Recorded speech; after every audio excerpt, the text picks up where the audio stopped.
I'm really excited to be doing this event with Private Invest in Perth. The story that we'll be talking about is The Lucky Laundry, which is a book about the world of dirty money. I think everyone's familiar with things like Ozark and money laundering at a high level, but what they probably don't realise is this is not just the stuff of fictional miniseries. This is the real world. So for the past 20 years, I've lived and breathed inside this world of crooks, spooks, financial intelligence, and how money is tracked to sort of tell the stories of the DNA of financial crime. Well, we all know that Australia is internationally renowned as the lucky country. The premise of what I'm talking about at this event is essentially that through our kind of naivety and trust, we've actually become the lucky laundry. We've become a wash house for the world's dirty money.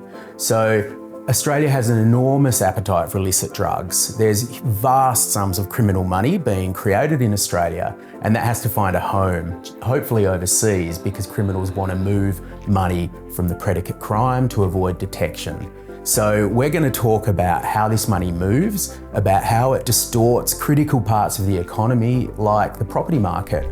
The world of illicit finance affects everybody. So it'll affect people who are trying to buy a home in Australia and are getting outbid at an auction because someone just wants to wash money through that property sale.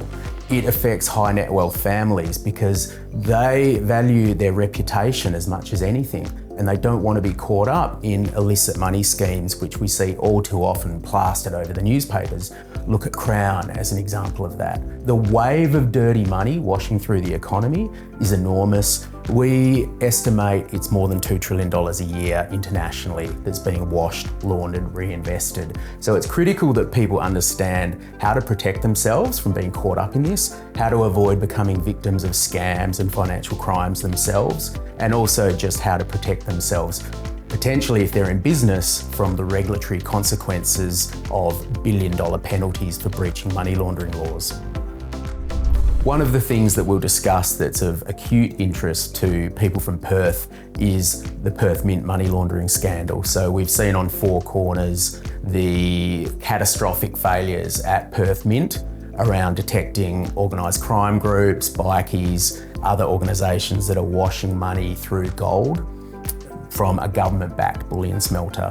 So it's an incredible story. We've seen it on Four Corners in all its gory detail, but we can also look at the side of that story, which is if the Western Australian-owned Perth Mint can get caught up in this, then it can happen to anyone. So I think the Perth Mint story is a really salutary warning to businesses operating in this environment. I hope people can take away from this session some of the key things that they can do to insulate themselves. So if they're investing personally, how they can avoid being exploited in a scam. If they're in business, how they can avoid becoming a cropper and falling foul of agencies like AUSTRAC, the ATO and the AFP that are increasingly ramping up their surveillance of illicit transactions. They have incredibly good intelligence technology to detect this stuff, and it creates a new risk environment for investors. I think it's amazing that we have organisations like Private Invest that are at the forefront of these issues around protecting your wealth and staying on the right side of some of these scams and financial crime events that we've seen play out involving big names, big corporations.